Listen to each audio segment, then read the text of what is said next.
शुभं करोति कल्याणम् आरोग्यं धनसम्पदा शत्रुबुद्धिविनाशाय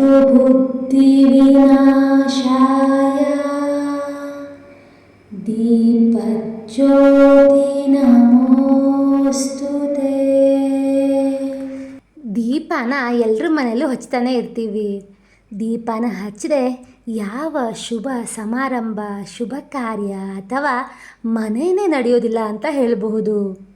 ಸಾಮಾನ್ಯವಾಗಿ 2 ಬಗೆಯ ದೀಪವನ್ನು ಹಚ್ಚುತ್ತಾರೆ. ಒಂದು ತುಪ್ಪದ ದೀಪ, ಇನ್ನೊಂದು ಎಣ್ಣೆಯ ದೀಪ. ದೇವರಿಗೆ ಯಾವ ದೀಪ ಹಚ್ಚಿದ್ರೆ ಶ್ರೇಷ್ಠ? ತುಪ್ಪದ ದೀಪ ಹಚ್ಚಬೇಕೋ, ಎಣ್ಣೆ ದೀಪ ಹಚ್ಚಬೇಕೋ? ಸನಾತನ ಧರ್ಮದಲ್ಲಿ ದೀಪಕ್ಕೆ ವಿಶೇಷವಾದಂತಹ ಮಹತ್ವವಿರೋದರಿಂದ ಯಾವುದು ಶ್ರೇಷ್ಠ, ಯಾವುದು ನಮಗೆ ಜಾಸ್ತಿ ಒಳಿತನ ಮಾಡುತ್ತೆ, ಯಾವ ದೇವರಿಗೆ ಯಾವ ದೀಪವನ್ನು ಹಚ್ಚಬೇಕು, ದೇವರ ಯಾವ ಬದಿಯಲ್ಲಿ ಯಾವ ದೀಪವನ್ನು ಹಚ್ಚಬೇಕು, ಎಷ್ಟು ಬತ್ತಿಯ ದೀಪವನ್ನು ಹಚ್ಚಬೇಕು, ಯಾವ ವಾರ ಯಾವ ದೀಪವನ್ನು ಹಚ್ಚಬೇಕು, ಎಲ್ಲವನ್ನು ಕೂಡ ಈ ವಿಡಿಯೋದಲ್ಲಿ ನೋಡೋಣ. ಮನೆಯ ಅಭಿವೃದ್ಧಿಗೆ ಪೂರಕವಾದಂತಹ ವಿಶೇಷವಾದಂತಹ ವಿಡಿಯೋವಾದ್ದರಿಂದ ಸ್ಕಿಪ್ ಮಾಡದೆ ವಿಡಿಯೋನ ಗಮನವಿಟ್ಟು ನೋಡಿ. ತುಪ್ಪದ ದೀಪವು ಹೆಚ್ಚಾಗಿ ಗೋವುಗಳ ತುಪ್ಪದಿಂದ ಬೆಳಗಿಸುವಂತಹ ದೀಪವಾಗಿದೆ. ಹಿಂದೂ ಧರ್ಮದಲ್ಲಿ ಇದಕ್ಕೆ ತುಂಬ ಮಹತ್ವವಿದೆ. ಪೂಜೆ, ಹೋಮ ಮತ್ತು ವಿಶೇಷ ದಿನದಲ್ಲಿ ತುಪ್ಪದ ದೀಪ ಹಚ್ಚುವುದು ಶುಭಕರ ಅಂತ ನಂಬಲಾಗುತ್ತೆ. ತುಪ್ಪದ ದೀಪವು ಸಾತ್ವಿಕತೆ, ಶುದ್ಧತೆಯನ್ನು ಪ್ರತಿಪಾದಿಸುತ್ತೆ. ಇದರಿಂದ ಮನಸ್ಸಿಗೆ ಶಾಂತಿ ದೊರೆಯುತ್ತೆ, ಸಕಾರಾತ್ಮಕ ಶಕ್ತಿ ಹೆಚ್ಚಾಗುತ್ತೆ ಅಂತ ಹೇಳಬಹುದು. ಇನ್ನು ಎಣ್ಣೆಯ ದೀಪವನ್ನು ಎಳ್ಳೆಣ್ಣೆ ಅಥವಾ ತೆಂಗಿನೆಣ್ಣೆಯನ್ನು ಬಳಸಿ ಹಚ್ಚುವಂತಹ ದೀಪ ಅಂತ ಹೇಳಬಹುದು. ದೈನಂದಿನ ಪೂಜೆಯಲ್ಲಿ ಹೆಚ್ಚು ಬಳಸಲಾಗುತ್ತೆ. ಎಣ್ಣೆ ದೀಪವು ರಕ್ಷಣೆ, ಶಕ್ತಿ ಮತ್ತು ದೀರ್ಘಕಾಲದ ಬೆಳಕನ್ನು ನಮಗೆ ತೋರುತ್ತೆ. ಕೆಲವು ಸಂಪ್ರದಾಯದಲ್ಲಿ ಎಣ್ಣೆ ದೀಪವು ದೋಷ ನಿವಾರಣೆ ಮತ್ತು ಕಷ್ಟಗಳ ನಿವಾರಣೆ ಮಾಡುತ್ತೆ ಅಂತ ನಂಬಲಾಗುತ್ತೆ. ಶುಭ ದಿನಗಳು ಮತ್ತು ದೇವಾಲಯದ ಪೂಜೆಗೆ ತುಪ್ಪದ ದೀಪ ಉತ್ತಮ ಅಂತ ಹೇಳಬಹುದು. ದೋಷ ನಿವಾರಣೆ ಮತ್ತು ಪ್ರತಿದಿನ ಪೂಜೆಗಾಗಿ ಎಣ್ಣೆಯ ದೀಪ ಸೂಕ್ತ ಅನಿಸ್ಕೊಳ್ಳುತ್ತೆ. ಇನ್ನು ಯಾವ ವಾರ ಯಾವ ದೀಪ ಹಚ್ಚಬೇಕು ಅಂದರೆ, ಭಾನುವಾರ ತುಪ್ಪದ ದೀಪವನ್ನು ಹಚ್ಚಬೇಕು. ಇದರಿಂದ ಆರೋಗ್ಯ, ಆತ್ಮವಿಶ್ವಾಸ ಹೆಚ್ಚುತ್ತೆ. ಸೂರ್ಯನಾರಾಯಣನ ನೆನೆದು ದೀಪವನ್ನು ಹಚ್ಚುವುದರಿಂದ ಎಲ್ಲವೂ ಒಳಿತಾಗುತ್ತೆ. ಇನ್ನು 2ನೇದಾಗಿ ಶಿವನನ್ನು ಧ್ಯಾನಿಸುತ್ತಾ ಎಳ್ಳೆಣ್ಣೆ ದೀಪವನ್ನು ಸೋಮವಾರ ಹಚ್ಚಬೇಕು. ಇದರಿಂದ ಮನಃಶಾಂತಿಯ ಜೊತೆಗೆ ಶಿವನ ಅನುಗ್ರಹವೂ ಕೂಡ ದೊರೆಯುತ್ತೆ ಅಂತ ಹೇಳಬಹುದು. ಇನ್ನು 3ನೇದಾಗಿ ಮಂಗಳವಾರ ದುರ್ಗಾದೇವಿ ಅಥವಾ ಹನುಮಂತನನ್ನು ಮನದಲ್ಲಿ ನೆನೆದುಕೊಂಡು ಎಳ್ಳೆಣ್ಣೆಯ ದೀಪವನ್ನು ದೇವರ ಮುಂದೆ ಬೆಳಗಬೇಕು. ಇದರಿಂದ ದುಷ್ಟ ಶಕ್ತಿಯ ನಿವಾರಣೆ, ಧೈರ್ಯ ಮತ್ತು ಶಕ್ತಿ ನಮಗೆ ದೊರೆಯುತ್ತೆ ಅಂತ ಹೇಳಬಹುದು. ಇನ್ನು ಬುಧವಾರದ ದಿನ ವಿಷ್ಣು ಅಥವಾ ಗಣಪತಿಯನ್ನು ಆರಾಧನೆ ಮಾಡುತ್ತಾ ತುಪ್ಪದ ದೀಪವನ್ನು ದೇವರ ಮುಂದೆ ಬೆಳಗಬೇಕು. ಇದರಿಂದ ವ್ಯವಹಾರದಲ್ಲಿ ಯಶಸ್ಸು ದೊರೆಯುತ್ತೆ. ವಿದ್ಯೆ, ಬುದ್ಧಿ ಯಥೇಚ್ಛವಾಗಿ ನಮ್ಮದಾಗುತ್ತೆ ಅಂತ ಹೇಳಬಹುದು. ಇನ್ನು ಗುರುವಾರ ಗುರುಗಳ ವಿಶೇಷ ದಿನ. ಈ ದಿನ ವಿಷ್ಣು ದೇವರು, ದತ್ತಾತ್ರೇಯರ ಆರಾಧನೆಯನ್ನು ಮಾಡುತ್ತಾ ತುಪ್ಪದ ದೀಪವನ್ನು ಬೆಳಗಬೇಕು. ಗುರುವಿನ ಕೃಪೆ, ಧಾರ್ಮಿಕವಾದಂತಹ ಪ್ರಗತಿ, ಜ್ಞಾನ ಎಲ್ಲವೂ ನಮ್ಮದಾಗುತ್ತೆ. ಇನ್ನು ಶುಕ್ರವಾರ ಐಶ್ವರ್ಯ ಮತ್ತು ಲಕ್ಷ್ಮೀ ಕಟಾಕ್ಷ ಬರಬೇಕು ಅಂದರೆ ಲಕ್ಷ್ಮೀ ದೇವಿಯನ್ನು ಆರಾಧಿಸಿ ಪೂಜೆಯನ್ನು ಮಾಡುತ್ತಾ ತುಪ್ಪದ ದೀಪವನ್ನು ಬೆಳಗಬೇಕು.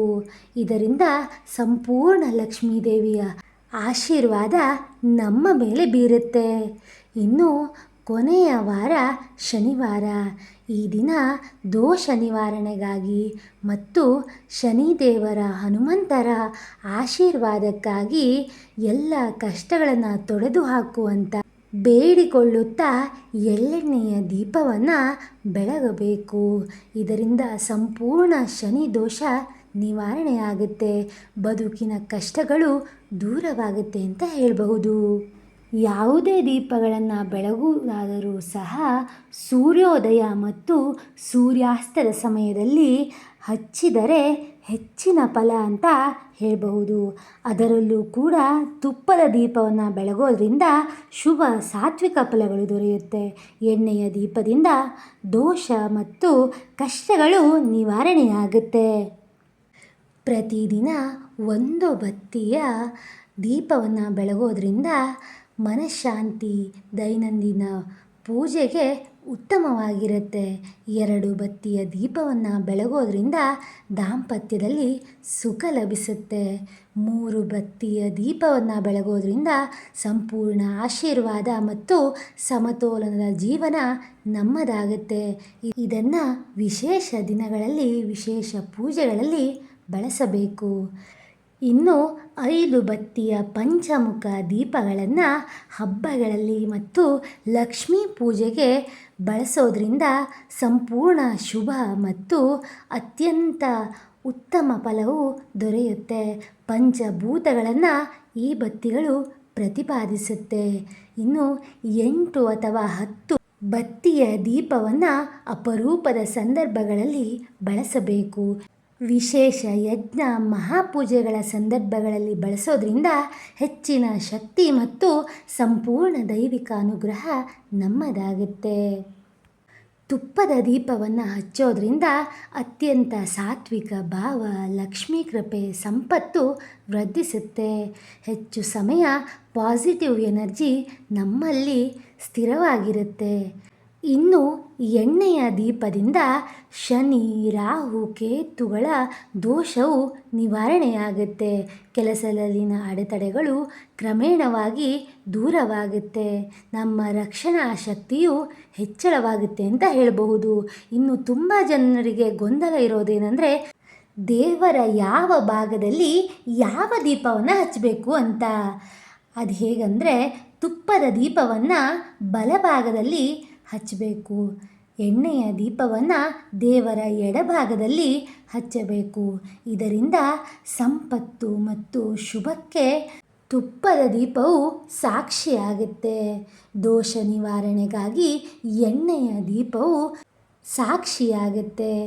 ದೀಪ ಬೆಳಗಿದ ಮನೆಯಲ್ಲಿ ಸದಾಕಾಲ ಶಾಂತಿ, ಆರೋಗ್ಯ ಮತ್ತು ಶುಭವಾದಂತಹ ಶಕ್ತಿ ನೆಲೆಸುತ್ತೆ ಅಂತ ಹೇಳಬಹುದು.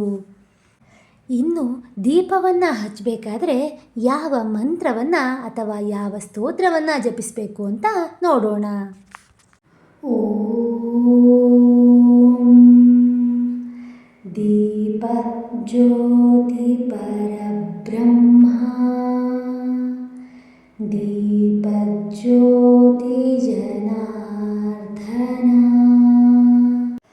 ದೀಪೋ ಹರತು ಮೇ ಪಾಪಂ ಸಂಧ್ಯಾದೀಪಂ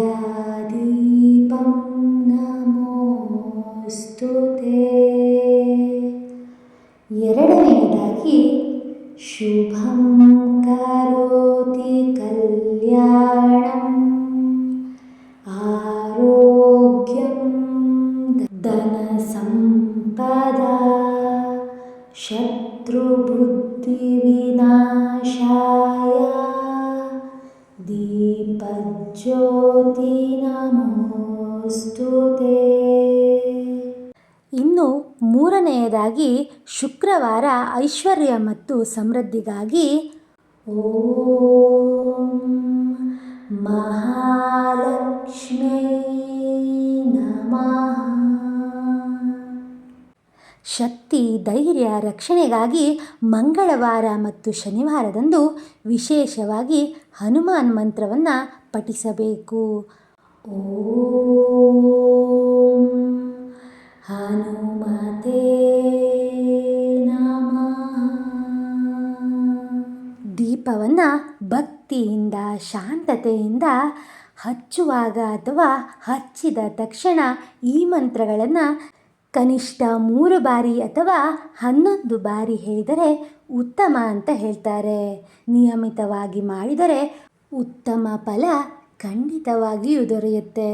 ಇಂತಹ ಹಲವಾರು ಧಾರ್ಮಿಕ ಮಾಹಿತಿಗಳು ಮಂತ್ರಗಳಿಗಾಗಿ ನನ್ನ ಚಾನಲ್ನ ಫಾಲೋ ಮಾಡಿಕೊಂಡು ವಿಡಿಯೋವನ್ನು ನೋಡೋದನ್ನು ಮರಿಬೇಡಿ. ಧನ್ಯವಾದಗಳು.